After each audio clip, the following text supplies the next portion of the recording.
তুই স্কুল ইউনিয়নে না এসে খুব মিস করেছিস। সুমনকে এমন খেপিয়েছি যে বেচারা পালাতে পারলে বাঁচে। সুমন মানে আমাদের কাঞ্চা, ওই যে একেডির ক্লাসে কিশোর কুমারের গলা নকল করে কীর্তন গেয়েছিল। হ্যাঁ হ্যাঁ ওই। আরে বাবা, দুই বন্ধু মিলে তো খুব আড্ডা হচ্ছে দেখছি। এই তো বৌদি এসে গেছে। বাবা, তুমি তখন পুরো সেলিব্রিটি, নিউজ পেপারে নাম উঠছে। তুমি আর বলো না রজত, নিজে কতদিন পরে এই বাড়িতে এলে সেটা আগে ভাবো তো। কলেজে পড়ার সময় তো প্রত্যেক উইকেন্ডে এখানে আড্ডা মারতে আসতে। আসলে এখন এত কাজের চাপ, বাড়ি যাওয়ারও সময় পাই না। ভালো কথা, বাড়ির কথায় মনে পড়লো, বাড়িতে তোমার আর নয়নার ব্যাপারটা জানিয়েছো? এবার তো বিয়ে থা করতে হবে নাকি? অত ভালো মেয়েটাকে হাতছাড়া করো না কিন্তু। না না বৌদি, আমি এই উইকেন্ডেই ওকে বাড়িতে নিয়ে যাব। বাহ, খুব ভালো কথা। সেখানে কি হলো জানিও। অফকোর্স জানাবো।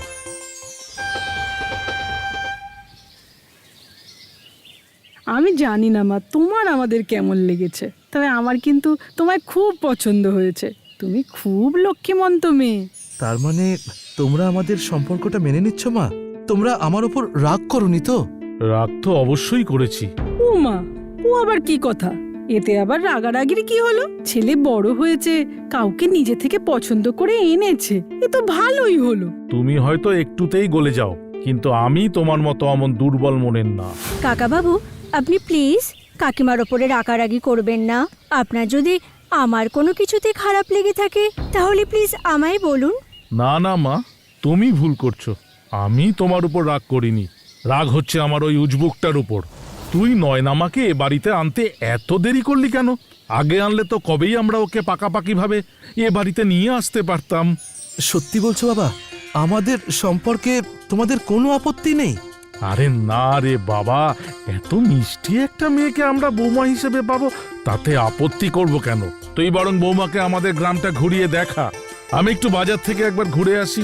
ঠিক আছে বাবা, নাও না চল। আসি।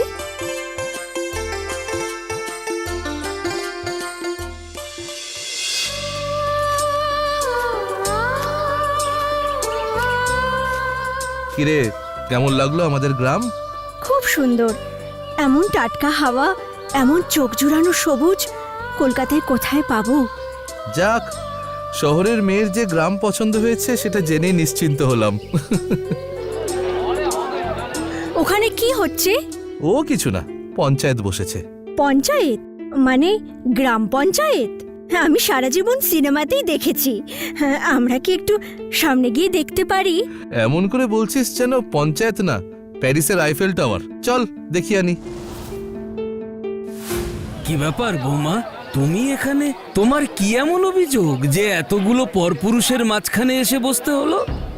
ওই লোকটা কি? উনি হলেন রামধন ভট্টাচার্য, এই গ্রামের মাথা, পঞ্চায়েত প্রধান। ওর উপরে এই গ্রামের কেউ কোনো কথা বলে না। অভিযোগ না ভট্টাচার্য মশাই, একজন মা হিসেবে আপনার কাছে একটা আর্জি নিয়ে এসেছি। কি আর জি? আমার মেয়েটা পড়াশোনায় বড় ভালো, ওকে দয়া করে স্কুলে পড়াশোনাটা করার অনুমতি দিন। পরীক্ষায় খুব ভালো নম্বর পেয়েছে ও। তার মানে ওকে তুমি স্কুলে ভর্তি করে দিয়েছো আমার বারণ থাকা সত্ত্বেও? বিমল, তোমার বউ কি বলছে এসব?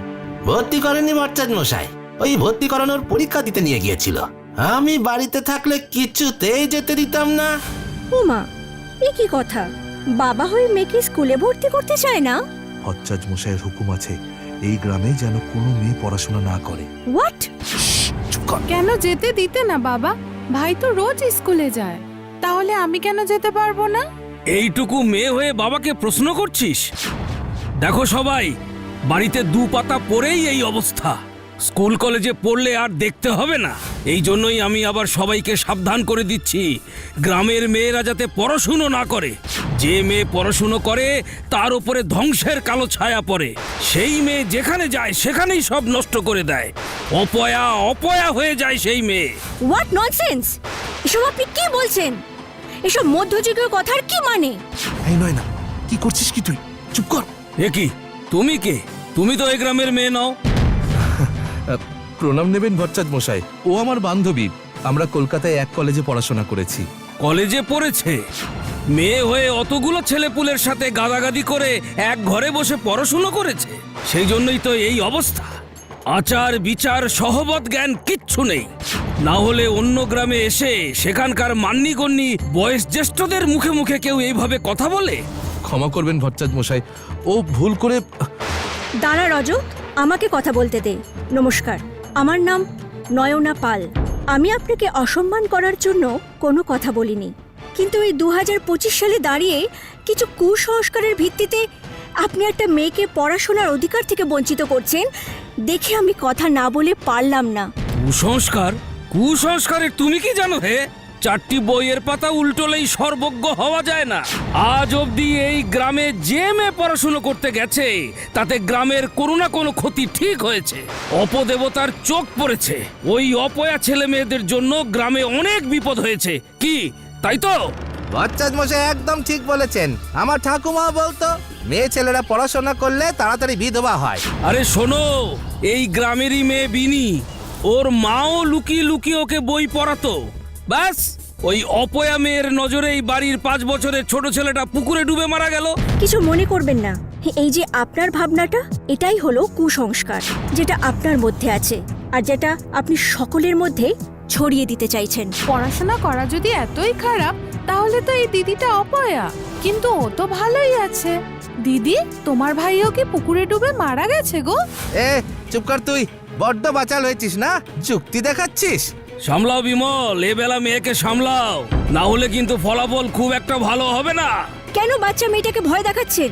ও তো ঠিক প্রশ্নই করেছে। না, আমার ভাই পুকুরে ডুবে মারা যায়নি, কারণ আমার কোনো ভাই নেই। সেটা বড় কথা নয়, কিন্তু যদি এরকম কোনো ঘটনা ঘটেই থাকে সেটা একটা অ্যাক্সিডেন্ট ছাড়া কিচ্ছু নয়। মৃত্যু, দুর্ঘটনা সব ফ্যামিলিতেই ঘটে। কেন ভট্টাচ মশাই, আপনার পরিবারে কোনো মৃত্যু ঘটেনি? কি তোমার এত বড় সাহস আমার বিচার বুদ্ধি, আমার জ্ঞানের ওপরে প্রশ্ন তোলো? তবে জেনে রেখো, না বুঝতে পারলেও তুমি যে অপয়া সেটা তোমার কাছের লোকেরাও ঠিক প্রমাণ পাবে, খুব শিগগিরই পাবে।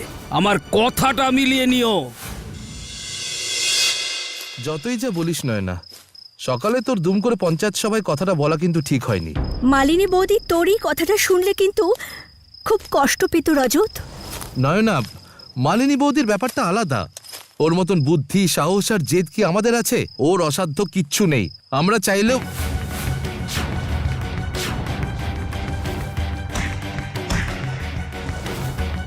মার মার, ওই জয়বাটাকে মার।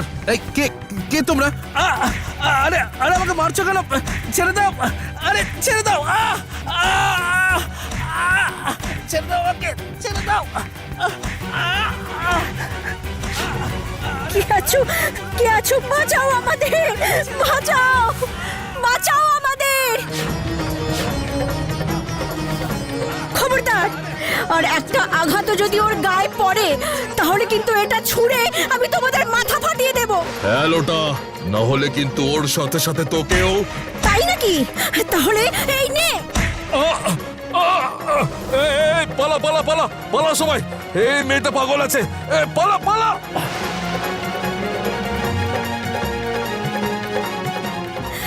চিন্তা করো না রজত, তোমার কিচ্ছু হবে না। কাজ হয়ে গেছে ভট্টাচ মশাই। তোকে চিনতে পারিনি তো? না, তা পারেনি, তবে মেয়েটার খুব সাহস। এই দেখুন না, কেমন ইট মেরে কপালটা কেটে দিয়েছে। তুই এখন যা, যা করার কাল সকালে করতে হবে। ওহ, কত খাওয়াচ্ছ মা, আর খাবো না। কতটা রক্ত বেরিয়েছে, না খেলে হবে কেন? রজত, এই দেখো, ভট্টাচ মশাই তোমার সঙ্গে দেখা করতে এসেছেন। থাক থাক বাবা, উঠতে হবে না। সকালবেলায় ভীমার কাছে খবরটা পেয়েই তো ভয় আমার বুকটা কেঁপে উঠল। কে এমন কাজ করতে পারে? রমেশ, তোমার কি কাউকে সন্দেহ হয়? না মানে কোনো শত্রু টত্রু? না না ভট্টাচ মশাই, আমরা ছাপোষা মানুষ, আমাদের ক্ষতি করে কে কি পাবে? ওসব শত্রু টত্রু বড় লোকদের থাকে। কিন্তু এই গ্রামে তো এমন ঘটনা আগে কখনো ঘটেনি। হঠাৎ এমন ঘটনা আমাদের সাথেই কেন ঘটলো? কেন ঘটলো বুঝতে পারছো না বৌমা? তোমাদের কোনো শত্রু নেই, গ্রামে এমন ঘটনা আগে কখনো ঘটেনি, তাহলে হঠাৎ করে এখনই এমন ঘটনা ঘটলো কেন? তাও আবার তোমাদের সাথেই কেন ঘটলো? কারণ তোমাদের ঘরে অপয়ার পা পড়েছে। ওই অপয়া মেয়েটা বাড়িতে আসার পরেই এই দুর্ঘটনা ঘটলো। ভালো চাও তো ওকে তাড়াও। না না ভট্টাচ মশাই, আপনার কোথাও ভুল হচ্ছে। নয়না অপয়া নয়, ওর জন্যই তো আমরা আমাদের ছেলেকে ফিরে পেয়েছি। রজতের বাবা ঠিকই বলেছে, নয়নাই তো সাহস করে গুন্ডাদের তাড়িয়েছে। তারপরে ও একা একাই রজতকে নিয়ে হাসপাতালে গেছে। ও না থাকলে আমার ছেলেটা তো... অল্পের ওপর দিয়ে ফাঁড়া কেটেছে বলে বুঝতে পারলে না। এরপর ওই অপয়া মেয়েটা যখন বড় কোনো বিপদ ঘটাবে তখন বুঝবে। ও তোমাদের কেন, পুরো গ্রামটাকেই ছারখার করে দেবে, ধ্বংস করে দেবে সব। মিলিয়ে নিও আমার কথা।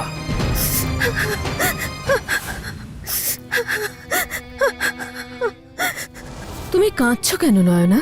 কে কি বললো তাতে তোমার কি? তুমি তো জানো তুমি রজতকে কতটা ভালোবাসো আর ওর কতটা ভালো চাও। কিন্তু ওই পঞ্চায়েত প্রধান তো আমায় অপয়া বলছে বৌদি। এরপর গ্রামের লোকেরাও বলবে হয়তো।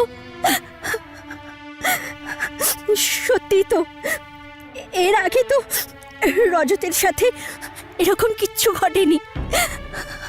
এক্স্যাক্টলি নয়না, তোমার সাথে রজতের সম্পর্ক 5 বছরের। এর আগে তো এরকম ঘটেনি। ঘটলো ওর গ্রামে গিয়ে। তুমি অপয়া হলে তো অনেক আগেই ঘটতো। এর পিছনে ঠিক 2টো কারণ থাকতে পারে। কি কারণ বৌদি?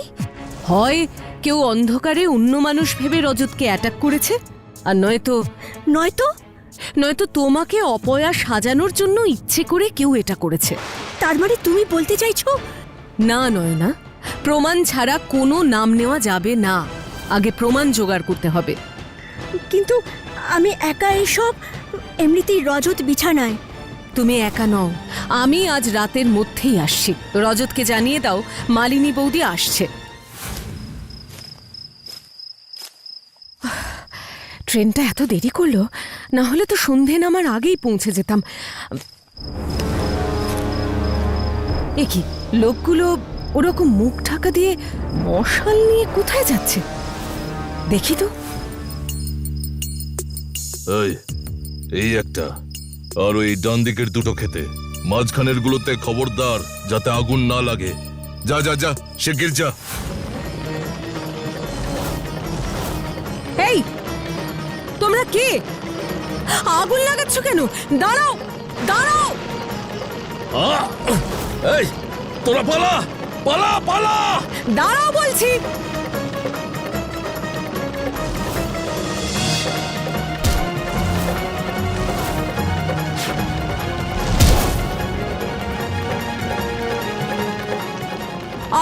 আগুন!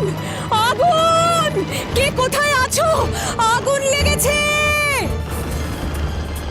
রমেশের খেতে আগুন লেগেছে! রমেশের খেতে আগুন লেগেছে! তাড়াতাড়ি তাড়াতাড়ি সবাই, কোথায় রে?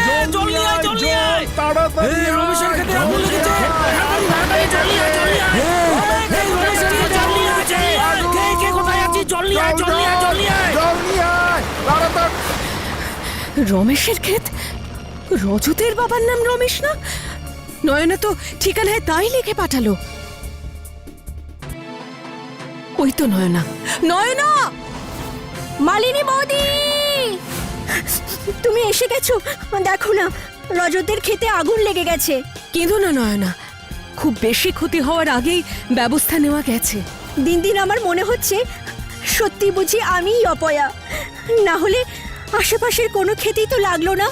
দেখো, তোমার কথাটা মানতে পারতাম যদি আগুনটা বাজ পড়ে লাগতো বা পাতায় পাতায় ঘষা খেয়ে লাগতো, কিন্তু আগুনটা যখন কেউ জেনে বুঝে বেছে বেছে এই খেতেই লাগিয়েছে, তখন ব্যাপারটা আর কোনো সাধারণ দুর্ঘটনা নয়। এটা একটা ক্রাইম, একটা প্ল্যান্ড ক্রাইম। আর যে প্ল্যান করে এই ক্রাইমটা করেছে তাকে আমি খুঁজে বের করেই ছাড়বো। এইসব কি হচ্ছে আমি কিছুই বুঝতে পারছি না। সবকিছুই আমাদের সাথেই কেন হচ্ছে? আমি হয়তো খানিকটা বুঝতে পারছি, কিন্তু আপনি কিছু চিন্তা করবেন না কাকাবাবু, সব ঠিক হয়ে যাবে। চিন্তা চিন্তা আমার ক্ষেত নিয়ে নয়, ফসলের খুব একটা ক্ষতি হয়নি, আর ঈশ্বরের দয়ায় আমার আর্থিক অবস্থা যথেষ্ট সচ্ছল। কিন্তু আমার শুধু ভয় হচ্ছে এরপরে আবার কি হবে? এমনিতেই এই দুটো ঘটনা নিয়ে আমরা জর্জরিত হয়ে আছি, তারপর আবার আমি গোঁদের ওপর বিষ ফোঁড়ার মতন হঠাৎ উদয় হয়েছি। এসব তুমি কি বলছো মা? তোমার কথা আমি রজতের মুখে অনেক শুনেছি। তোমায় পেয়ে আমরা একটু হলেও বুকে বল পাচ্ছি, কিন্তু আবার ভাবছি আমাদের সাথে সাথে তুমিও না কোনো বিপদে জড়িয়ে পড়ো। পড়বে পড়বে, সবাই বিপদে জড়িয়ে পড়বে। যতদিন ওই অপয়া মেয়েটা এই গ্রামে আছে ততদিন সবাই বিপদে জড়িয়ে পড়বে। তোমায় ভালো মুখে বুঝিয়ে গেলাম রমেশ, তুমি কথা শুনলে না। দেখলে তো কি বিপদ হলো। ভট্টাচ মশাই, যা ঘটেছে সেটা একটা দুর্ঘটনা, এতে নয়নার কোনো দোষ নেই। বাবা রমেশ, তোমার বউয়ের মুখে তো বেশ বুলি ফুটেছে, তা বাড়িতেও কি নতুন নতুন লেখাপড়ার চাষ হচ্ছে নাকি? এই সেই ভট্টাচার্য মশাই, গ্রাম প্রধান। আমি অনেকক্ষণ থেকে আপনার বাজে কথা শুনছি, আর আমি সহ্য করব না, না আমার মায়ের বিরুদ্ধে আর না আমার হবু স্ত্রীর বিরুদ্ধে। হবু স্ত্রী মানে? তুমি ওই মেয়েকে বিয়ে করে এই গ্রামে নিয়ে আসার কথা ভাবছো নাকি? অসম্ভব, চেষ্টাও করো না, এর ফল কিন্তু ভালো হবে না। কেন, কি হবে? আর এত কনফিডেন্টলি বলছেন যেন বিপদগুলো আপনার সাথে দেখা করে তারপর এ বাড়িতে ঢুকবে। তোমার এত বড় সাহস, আমায় অপমান করছো? কে তুমি? আমি তো আপনাকে অপমান করিনি, আপনি বরং একজন অপরিচিতা মহিলাকে তুমি বলে সম্বোধন করেছেন। অবশ্য যে মানুষ কারোর বাড়িতে এসে সদর্পে তাদের অতিথিকে, হবু বৌমাকে অপমান করতে পারে, তাকে সম্মান জানানোর খুব একটা প্রয়োজন আছে বলে আমি মনে করি না। তাই মান সম্মান হাতের মুঠোর বাইরে যাওয়ার আগে এখান থেকে বিদায় নিন। রমেশ, এবার এই অপমানের জবাব তোমায় আমি দেব। কাল বুড়ো বটতলায় সপরিবারে চলে এসো, গ্রাম পঞ্চায়েতের মিটিং আছে, আর ওই অপয়া মেয়েটাকেও সাথে এনো, একসাথে সব হিসেব মিটিয়ে দেবো। ভট্টাচার্য মশাই, বেশ, তবে আপনার ওই ইনভিটেশন লিস্টে আরেকটা নাম ঢুকিয়ে রাখুন ভট্টাচার্য মশাই, মালিনী সেন। আমার কেমন ভয় করছে। যারা অন্যায় করে ভয় তারা পাবে। আপনারা একদম শান্ত থাকুন, আর আজকের দিনটা বাইরে যাওয়ার দরকার নেই। সে ঠিক আছে, কিন্তু কাল রাতে খেতে আগুন নেভাতে গিয়ে রজতের বাবার পায়ের একটুখানি পুড়ে গেছে, তা একটা ওষুধ আনতে যেতে হবে। আমি নিয়ে আসছি। একদম না, আজ তোমরা কেউ বেরোবে না। আমায় এমনিতেই একটা জরুরি কাজে বেরোতে হবে, আমি ওষুধ কিনে আনছি। গ্রামে ওষুধের দোকান আছে? হ্যাঁ, একটা দোকান আছে, তবে বেশিরভাগ ওষুধই পাওয়া যায় না। দেখো পাও কি না। দাদা, পোড়ার ক্ষতর মলম আছে? বার্নল? না দিদি, আরেকবার একটু খুঁজে দেখুন না। খোঁজার দরকার নেই দিদি, আমার ছোট্ট দোকান, একসাথে বেশি মাল তুলিনি। একটাই পোড়ার মলম বেঁচেছিল, তা সেটাও কাল রাতে ওই ভট্টাচার্য মশাইয়ের চাকরটা কিনে নিয়ে গেল। ভট্টাচার্য মশাইয়ের চাকর? আপনি ঠিক জানেন? উমা, জানবো না কেন, আমার স্পষ্ট মনে আছে, ভীমা এসে মলম কিনে নিয়ে গেল। আহারে, বেচারার ডান হাতের তালুটা কি বিচ্ছিরি ভাবে পুড়ে গেছে। আপনাকে অনেক ধন্যবাদ, আপনি আমার বড় উপকার করলেন। ওমা, আমি আবার কি উপকার করলাম? মলম তো দিতেই পারলাম না। যা ভেবেছিলাম তাই দাঁড়ালো। এবার শুধু শেষ কাজটা করতে হবে, আর তারপরেই হিসেব নিকেশ হবে।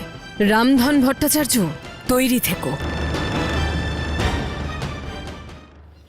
রমেশ, তুমি আমার ছোট ভাইয়ের মতো, তোমায় আমি স্নেহ করতাম, তাই তোমায় ভালো মুখে বলেছিলাম এই অপয়া মেয়েটাকে বাড়ি থেকে দূর করো। কিন্তু তুমি তো আমার কথা মানলেই না, বরং ওই মেয়েটাকে নিজের ছেলের সাথে বিয়ে দিয়ে পাকাপাকি ভাবে এই গ্রামে নিয়ে আসতে চাইছো। ছেলে বড় হয়েছে ভট্টাচার্য মশাই, নিজে দেখে শুনে বৌমাকে পছন্দ করেছে। আর সত্যি বলতে মেয়েটাও তো খারাপ নয়। তাহলে থামো, তোমার বোকা কথা অনেক শুনেছি, আর সহ্য করব না। তুমি তোমার ছেলের সাথে পুতনা রাক্ষসীর বিয়ে দিলেও আমার কিচ্ছু বলার নেই, কিন্তু ওই মেয়েকে এই গ্রামে আমি থাকতে দেব না। তাই আমি ঠিক করেছি, আজই ওই মেয়েকে এই গ্রাম ছেড়ে চলে যেতে হবে।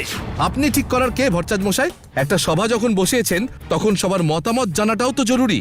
তোমার কি মনে হয় গ্রামের লোক আমার বিরুদ্ধে কথা বলবে? আজ অব্দি রামধন ভট্টাচার্য এমন কোনো কাজ করেনি যাতে গ্রামের ক্ষতি হয়। আমি কোনোদিন আমার স্বার্থের কথা ভাবিনি। আমার কাছে গ্রামের ভালো সবার আগে। তাই আমি নিশ্চিত প্রত্যেকবারের মতো এবারও গ্রামের মানুষ আমার পক্ষেই থাকবে। কি তাই তো? হ্যাঁ হ্যাঁ ওই মেয়েটা এই অপয়া। মেয়ে অপয়া। এখানে আর বলা কওয়ার তো কিচ্ছু নেই। এই মেয়ে অপয়া, দূর করে দাও, দূর করে দাও। দাঁড়ান, সবাই একটু থামুন। কোনো প্রশ্ন ওঠার আগেই আমি নিজের পরিচয়টা দিয়ে দিই। আমার নাম মালিনী সেন। আমি নয়নার দিদির মতো, তবে ঘটনাচক্রে নয়নার উকিলও বলতে পারেন। কারণ আপনারা সবাই যখন নয়নাকে কোনো কথা বলার সুযোগ না দিয়েই ওকে গ্রাম থেকে তাড়ানোর বিধান দিয়ে দিলেন, তখন আমাকেও ওর হয়ে কিছু কথা বলতেই হবে। ওই মেয়েটা অপয়া। এখানে আর বলা কওয়ার তো কিচ্ছু নেই। হ্যাঁ, আজ ওদের ক্ষতি হয়েছে, কাল পুরো গ্রামের হবে। ক্ষতি যদি আটকাতে হয় তাহলে যারা ক্ষতি করছে তাদের আটকান। একটা মেয়ে যে নাকি বিপদ থেকে উদ্ধার করার চেষ্টা করছে, তাকে কেন তাড়াতে চাইছেন? ও ছাড়া আর কার জন্য এসব হচ্ছে? হ্যাঁ, কই কই আগে তো হতো না। ঠিক, আগে হতো না। যতদিন না পর্যন্ত কেউ জানতো যে নয়না পড়াশুনো জানে, যতদিন না পর্যন্ত ওকে অপয়া প্রমাণ করার প্রয়োজন ছিল। তবে একটা জিনিস ভেবে দেখেছেন আপনারা, যে অপয়া সে নিজেই একটা গুন্ডাকে ইঁট মেরে তাড়িয়েছে, তাতে গুন্ডাটার কপালও ফেটে গেছে। তাই না ভীমা বাবু? আমি কি করে? আপনি জানেন না? তা ভালো। তা আপনি তো ডান হাতেই লাঠি চালান, তাহলে আজ হঠাৎ বাঁ হাতে পাখা চালাচ্ছেন যে? ডান হাতটা কি পুড়ে গেছে? না না না না, তো পুড়ে যায়নি। হাতটা আমার হাতটা। হ্যাঁ, আপনার হাতের কথাই বলছি, ডান হাতের তালুটার কথা। ওটা আজ সকালে গরুর খাওয়ার খড় কাটতে গিয়ে কেটে গেছে। কিন্তু এখানে হঠাৎ ভীমার হাত নিয়ে তোমার এত মাথা ব্যথা কেন? মানে ভীমা বাবুর হাতটা পুড়ে যায়নি বলছেন? মানে দায়িত্ব নিয়ে বলছেন? হ্যাঁ বলছি, দায়িত্ব নিয়েই বলছি। আচ্ছা, এই যে দাদা, আপনি একটু মনে করে দেখুন তো, পরশু রাতে আপনার দোকানের লাস্ট পোড়ার মলমটা কে কিনেছে? হ্যাঁ তাই তো, ওই মলমটা তো তুমি কিনে নিয়ে গিয়েছিলে। তোমার হাতের তালুর পোড়া ঘাটা তো আমি নিজের চোখেই দেখেছি। এসব তুমি কি বলছো? হ্যাঁ, আমার কিছুই মনে পড়ছে না। কি সব বলছি মানে? আমি কি মিছে কথা বলছি নাকি? এই তো কাল বাদে পরশু। আরে ওই যে যেদিন রাতে রমেশদার খেতে আগুন লাগলো, সেদিন রাতেই তো কি থেমে গেলেন কেন দাদা? দুয়ে দুয়ে 4 হয়ে যাচ্ছে তো। অঙ্কটা আরো পরিষ্কার করে দিচ্ছি। ওই যে ভীমা বাবুর কপালে ব্যান্ডেজ দেখছেন, ওটা নয়নার মারা ইটের আঘাত। মিথ্যে কথা, সব মিথ্যে কথা। আমি কিচ্ছু করিনি। এসব করে আমার কি লাভ? নেই, কোনো লাভ নেই। কিন্তু আপনি তো আর আপনার লাভের কথা ভেবে কিছু করেননি ভীমা বাবু। আপনি আপনার মালিক রামধন ভট্টাচার্যর কথায় প্রথমে রজতের ওপর হামলা করেন, তাতেও যখন রজতের বাড়ির লোকেরা নয়নাকে ছাড়তে অরাজি হয়, তখন গুন্ডা নিয়ে ওদের খেতে আগুনও লাগিয়ে আসেন, তাই তো? কি আজে বাজে কথা বলছো? আমার নামে এত বড় কথা? আমি তোমায় পুলিশে দেব। দেখি কিভাবে তুমি আমার বিরুদ্ধে অভিযোগ প্রমাণ করো। চিন্তা নেই, কাল আমি নিজে থানায় গিয়ে অফিসার ইনচার্জকে এই মিটিংয়ের আমন্ত্রণ জানিয়ে এসেছি। আর একটা কথা আপনি ঠিকই বলেছেন, আপনার বিরুদ্ধে কোনো প্রমাণ আমার হাতে নেই, কিন্তু ভীমা বাবুর বিরুদ্ধে আছে। এই কাটা পোড়া মলম বাদ দিয়েও একটা জরুরি প্রমাণ হলো সেদিনের সেই মলমটা। আমি সেটা বাড়িতে নিয়ে গিয়েছি। পরীক্ষা করলে তার উপরে শুধু আমার আর আপনার হাতের ছাপই পাওয়া যাবে, তখনই সব প্রমাণ হয়ে যাবে। আমি জেলে যেতে চাই না। আমায় বাঁচান দিদি, আমার ভুল হয়ে গেছে। ভুল নয়, অন্যায়, অনেক বড় অন্যায়। এর শাস্তি আপনাকে পেতেই হবে। শাস্তির মেয়াদ যদি কমাতে চান তবে সব সত্যি পুলিশের কাছে খুলে বলবেন। রামধন বাবুকে ধরিয়ে দিলে পুলিশ আপনাকে ছেড়ে দিলেও দিতে পারে। পুলিশ ছেড়ে দিলেও আমরা ওদের ছাড়বো না। হ্যাঁ, যারা আমাদের বিশ্বাস নিয়ে খেলেছে তাদেরকে আমরা ছাড়বো না, কিছুতেই না। এই এই মারো, সবাই মারো, মারো ওকে। দাঁড়ান, কেউ আইন নিজের হাতে তুলে নেবেন না। উনি যেমন কুসংস্কার ছড়িয়ে দোষ করেছেন, আপনারাও তেমন ওকে অন্ধবিশ্বাস করে ভুল করেছেন। কিন্তু ওই লোকটা আর মেয়েদের পড়াশুনো করা নিয়ে এত আপত্তি কেন? মেয়েরা পড়লে কি ক্ষতি হয় ওর? এটাও একটা চমক। তাহলে মন দিয়ে শুনুন। সেদিন রাতে ভীমা যখন গুন্ডাদের খেতে আগুন লাগানোর জন্য বলছিল, তখন আমি স্পষ্ট শুনেছিলাম যে ও কয়েকটা খেতে যাতে আগুন না লাগে সেটা পই পই করে বুঝিয়ে দিচ্ছিল। তখনই বুঝেছিলাম ওই ক্ষেতগুলো কোনো প্রভাবশালী অথবা কালপ্রিটের সম্পত্তি। ওটা তো ভট্টাচার্য মশাইয়ের ক্ষেত ছিল। জানি, আমারও তাই সন্দেহ হয়েছিল। তাই পরের দিন সন্দেহ দূর করার জন্য আমি নিজেই এই এলাকার জমি রেজিস্ট্রেশন অফিসে যাই, যেখানে গিয়ে জানতে পারি ওই ক্ষেতগুলো রামধন ভট্টাচার্যেরই জমি। ছবিটা একদম জলের মতন পরিষ্কার হয়ে যায়। কিন্তু সেই অফিসে আমার এক পরিচিত মহিলার সাথে হঠাৎ দেখা হয়ে যায়। তখন এর চেয়েও আরো বড় একটা খবর আমি জানতে পারি। কি খবর মালিনী বৌদি? গ্রামে রামধনবাবুর অনেক জমি জিরেত আছে, কিন্তু এসব তার পৈতৃক জমি জমা নয়। বেশিরভাগই উনি পরে কিনেছেন। কিন্তু কখনো কারো মনে হয়েছে যে এই মধ্যবিত্ত রামধন ভট্টাচার্যের কাছে জমি কেনার এত টাকা কোথা থেকে এলো? কোথা থেকে? কোথাও থেকে আসেনি, কারণ এই জমিগুলো কিনতে ওকে একটা পয়সাও খরচ করতে হয়নি। লেগেছে কিছু টিপছাপ। গ্রামের নিরক্ষর, বিধবা, অসহায় মহিলাদের ঠকিয়ে, টাকা পয়সা কম দিয়ে, আবার কখনো বা একদমই না দিয়ে তাদের একের পর এক জমি আত্মস্থ করেছে ওই মিথ্যক লোকটা, যাতে গ্রামের একটি মহিলাও পড়াশুনো শিখে নিজের অধিকার নিজে বুঝে নিতে না পারে, তার জন্য প্রত্যেকের পড়াশুনো বন্ধ করে দিয়েছে। আর যাদের বন্ধ করতে পারেননি তাদের অপয়া বলে গ্রাম থেকে তাড়িয়ে ছেড়েছে। কাজটা কিন্তু ভালো করছিস না, তোকে আমি দেখে নেব। এই রামধন, আর একবার গলা তুললে তোর জিভ আমি ছিঁড়ে নেব। হ্যাঁ, বিমল, তুমি কিন্তু চুপ। বাবা, আমি কি তাহলে লেখাপড়া করতে পারবো? হ্যাঁ রে মা, নিশ্চয়ই করবি। তোর যত দূর ইচ্ছে হবে তত দূর লেখাপড়া করবি। আর লেখাপড়া শিখে মালিনী বৌদির মতো আমাদের অন্ধকারে থাকা মুখ্য সূক্ষ্ম মানুষগুলোকে একটু আলোর পথ দেখাবি মা। মালিনী বৌদি জিন্দাবাদ। এমন সব ভিডিও দেখতে হলে এক্ষুনি সাবস্ক্রাইব করুন Animatrix digital. Bell icon click করতে ভুলবেন না কিন্তু।